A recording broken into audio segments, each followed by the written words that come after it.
Outside the box. Like recently also आपके जो भी आप ऑनलाइन वीडियोस ले रहे हैं तो उसमें पीछे एक पोस्टर लगा हुआ है वॉल पे, that think outside the box. So my question is how to boost your imagination and creativity, कि अगर कोई टाइम बाउंड कोई चीज़ है उसमें मैं अच्छी इमेजिनेशन अपनी निकाल पाऊँ। आउटसाइड द बॉक्स का मतलब क्या हुआ कि जो ऑलरेडी आपकी मेमोरी के अंदर पड़ा हुआ है या ऑलरेडी जो दिमाग में घूमता रहता है 24 घंटे, उससे अलग हट करके कुछ सोचना। बॉक्स का मतलब क्या है? जो भी इंफॉर्मेशन, जो भी नॉलेज आपकी ब्रेन में फीडेड है, जिस भी तरह के पैटर्न्स ऑलरेडी बने हुए हैं, यानी जिस भी तरह से आप पिछले बहुत सालों से सोचते आए हैं, वो क्या है? वो बॉक्स हो गया। अब उसके बाहर कैसे सोचा जाए?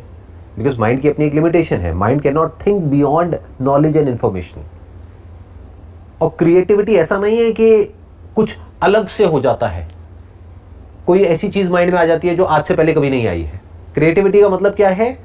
The permutation and combination of that information और that knowledge which is already there in your brain in such a way जो आज से पहले आपने कभी नहीं बनाया है। पहले आप अच्छे से समझिएगा इसका मतलब क्या है। रॉ मटेरियल वही है। इनफैक्ट जो नॉलेज है आपकी ब्रेन में और मेरी ब्रेन में वो सेम है। हो सकता है आपकी ब्रेन में मेरे से ज्यादा ही होगी, क्योंकि मैं इतना ज्यादा न्यूज नहीं पढ़ता, ना मैं बहुत ज्यादा बुक्स पढ़ता हूं। तो हो सकता है आपकी ब्रेन में नॉलेज मेरी ब्रेन से बहुत ज्यादा है। But when it comes to thinking outside the box, तो कुछ चीजें हैं जिसको समझना बहुत जरूरी है। एक तो ये है, there must be a deep sense of silence within. एक तरह की स्पेस होनी चाहिए अंदर। वहां पर आप बड़ी क्लियरली चीजों को देख सकते हैं, आप पैटर्न्स को भी देख सकते हैं, और उन पैटर्न्स को जब देखेंगे तभी तो ब्रेक करेंगे। तो उन पैटर्न्स को देखने के लिए, उनको ऑब्जर्व करने के लिए पहले अंदर स्पेस होना चाहिए, फ्री स्पेस होना चाहिए। अगर अंदर बहुत ज्यादा शोर है, 24 घंटे हम अंदर कुछ ना कुछ बोलते रहते हैं और कुछ ना कुछ सोचते रहते हैं एक ही तरह से, तो द प्रॉब्लम इज कि हमारी ब्रेन का एक पार्ट तो बहुत एक्टिव है, that is left part of the brain, logical brain, thinking brain, analytical brain, practical brain, वो तो बहुत एक्टिव है। बट जो right side of the brain है, दैट इज क्रिएटिव ब्रेन, वो एक्टिवेटेड नहीं है। और क्रिएटिविटी का मतलब क्या है? अगेन इसको ध्यान से समझ लेना, कुछ नया नहीं आता है माइंड में, बट जिस तरह से हम सोच रहे थे उससे कुछ अलग आ जाता है माइंड में। पहले इसको आराम से समझते हैं। क्रिएटिविटी का मतलब क्या? एक गाय है, उसके सर पर सींग है। एक कुत्ता है, उसके सर पर सींग नहीं है।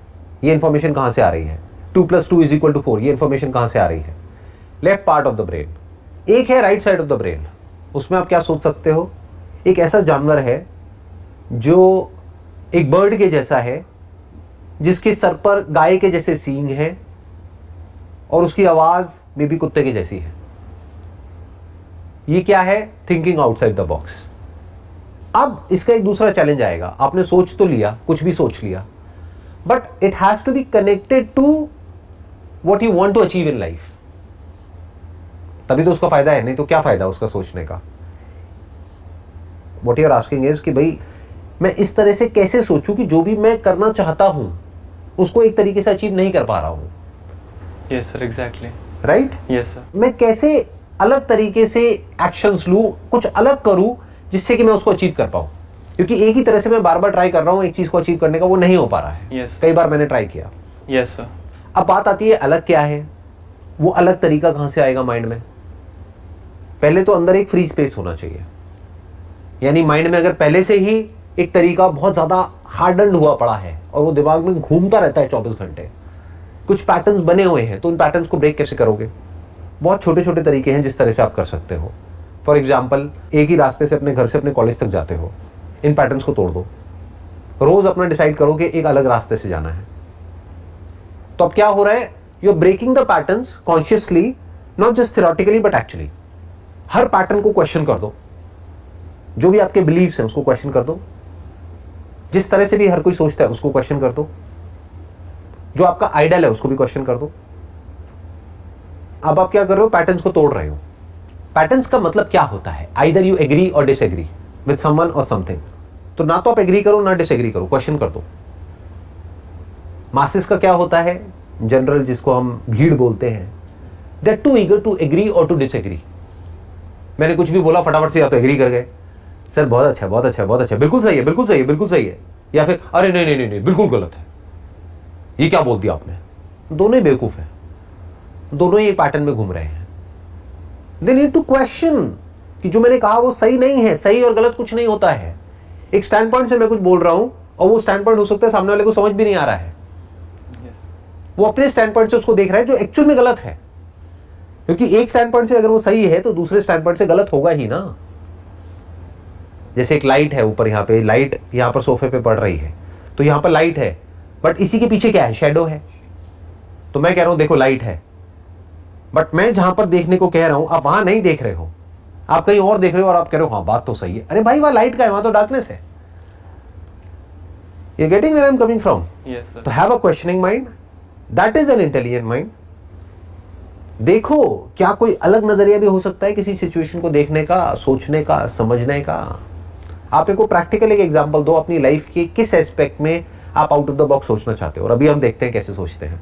सर बेसिकली सपोज करो हमें अभी एक पिक्चर दिखाई जाती है जिसमें कि एक बच्चा अपनी टेबल पे बैठा हुआ है और बुक खोली हुई है और हल्का सा मतलब थोड़ा सैड बिहेवियर में है, मतलब थोड़ा सैड उसका नेचर लग रहा है। सो अगर हमें इसके ऊपर कोई पिक्चर बनानी, कोई एक स्टोरी बनानी है बेसिकली, सो हम कैसे सोच सकते हैं इसके ऊपर? अगर सपोज करो आज के टाइम पे 10 बच्चे सेम पिक्चर को देख रहे हैं, so how can I approach this picture in a different way? अब ऐसा आप क्यों करना चाहते हो, मेरे को स्पेसिफिकली बताओ। क्या कोई एंट्रेंस है जिसको आप क्रैक करना चाहते हो या कुछ अचीव करना चाहते हो? नहीं, नॉट बेसिकली। एंड गोल क्या है आपका? एंड गोल इज बेसिकली जो मेरा अभी इंटरव्यू आ रहा है, तो उसमें जो साइकोलॉजी टेस्ट है उसमें यही हो रहा है, हर चीज में यही हो रहा है कि अगर मतलब माइंड के ऊपर अगर टाइम का प्रेशर है ना, तो एक गुड क्रिएटिविटी नहीं निकल के आ पाती है। किस चीज का इंटरव्यू आ रहा है आपका? डिफेंस एग्जाम्स का ही है sir. Basically it is known as SSB, services selection board. So उसी में जो साइकोलॉजी टेस्ट हैं उसमें मेरे को थोड़ी प्रॉब्लम आती है। सो बेसिकली आप जो कह रहे हो ना कि थिंक आउटसाइड द बॉक्स, तो वहां पे क्या होगा, अगर माइंड के ऊपर प्रेशर है तो वही लिखेंगे जो दिमाग में पहले से हमारे पड़ा हुआ है, जो फीड मैं घर से करके जा रहा हूँ। तो कहीं ना कहीं मैं उन्हीं आइडियाज को उस पिक्चर से रिलेट करने की कोशिश करता हूँ, जो कि गलत हो जाता है काफी बार। सो ऑन द स्पॉट अगर मुझे क्रिएटिविटी अच्छी करनी है या फिर बाकियों से कुछ अलग दिखाना है साइकोलॉजिस्ट को, जो कि वो पिक्चर को चेक करने वाला है, so how to do that sir? ये बेसिकली मेरा क्वेश्चन था। अभी आप खुद करोगे यही चीज यहीं पे ऑन द स्पॉट, राइट? तैयार हो जाओ पूरी तरह से, अपनी ब्रेन को अलर्ट कर लो।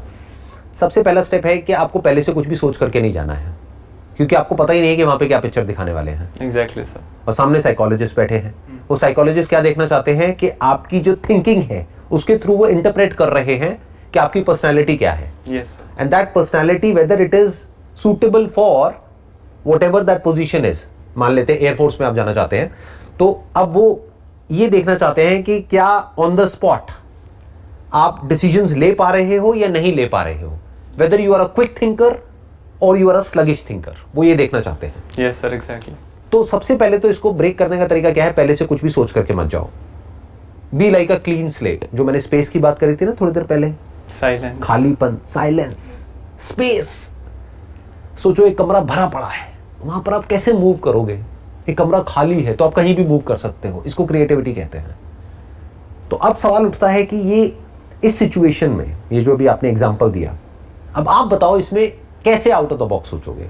Okay, so I basically discuss this picture yesterday night only, जो हम लोग शाम को प्रैक्टिस करते हैं, जो 8-10 बंदों का ग्रुप है टेलीग्राम पे। So the picture was basically a boy sitting on his study table, books were open, और वो हल्का सा सैड बैठा हुआ था, and there was a lamp on the table as well.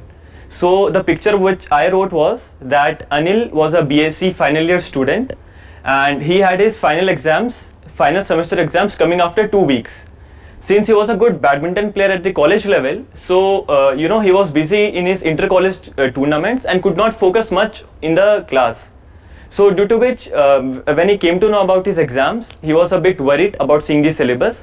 So then I wrote basically actions, what actions he will be taking, like he talked to his classmates, asked for the notes, practiced previous year question papers, and how he then cleared his semester exam with good marks. So this was the story which I made. अब ध्यान से समझो, अगर मैं एक psychologist हूँ जो बैठ करके आपकी स्टोरी को सुन रहा हूँ और जज कर रहा हूँ, what's in it for me? मुझे क्या मिला? इसको बोलते हैं एक्चुअल में thinking out of the box. पहले आपको समझना पड़ेगा कि वो जो सामने वाला पर्सन है, जो इंटरव्यूअर है, वो एग्जैक्टली क्या देखना चाह रहा है, ये टेस्ट हो क्यों रहा है, what is the reason behind it. पहले इसको पढ़ो कि टेस्ट कब शुरू हुआ था, क्यों शुरू हुआ था, किस लिए करते हैं, वो क्या देखते हैं, तो आपको समझ आएगा उनकी साइकी क्या है. तो अब आपकी थॉट प्रोसेस वहां से अलाइन होगी. नहीं तो आप कुछ भी कहानी सुना दोगे. It is just one of the stories जो बाकी सब सुना रहे हैं. Yes sir. तो पहले तो आपको ये समझना पड़ेगा ना कि मैं क्या देख रहा हूं आपकी स्टोरी में, क्योंकि मेरा इंटरेस्ट आपकी स्टोरी में नहीं है, मेरा इंटरेस्ट है आपकी पर्सनालिटी में, आपकी वे ऑफ थिंकिंग में, क्योंकि वो स्टोरी से आएगी। वो स्टोरी से पता लगेगी ना। मे बी बाकी सब वहां पर जो भी आ रहे हैं वो सब इसी तरह की कहानी बना रहे हैं, मतलब उनको क्या दिख रही है, वहां पे सैडनेस दिख रही है। और आपको एक बहुत मजेदार बात बताता हूं, as a psychologist, I am not a psychologist but I understand psychology and I have passion in it. तो जो भी आप बोल रहे हो ना, आप उसके बारे में नहीं बोल रहे हो, आप ये दिखा रहे हो आप क्या हो। द मोमेंट यू से ही सैड, यू आर सैड। तो आपको सबसे पहले क्या करना है, वहीं पे क्वेश्चन मार्क लगा देना है। May be he is not sad, वो तो बैठा है पढ़ाई कर रहा है, he is basically thinking about solving a problem. वो पिछले 2 घंटे से कोशिश कर रहा है उस प्रॉब्लम को सॉल्व करने की, लेकिन अभी तक सॉल्यूशन निकला नहीं है, लेकिन अभी कुछ ही सेकंड्स में निकलने वाला है। He has the capability to stay with the problem for hours. अब ये किसके बारे में आप बता रहे हो? उस बच्चे के बारे में नहीं, अपने बारे में बता रहे हो। यही तो वो सुनना चाहते हैं।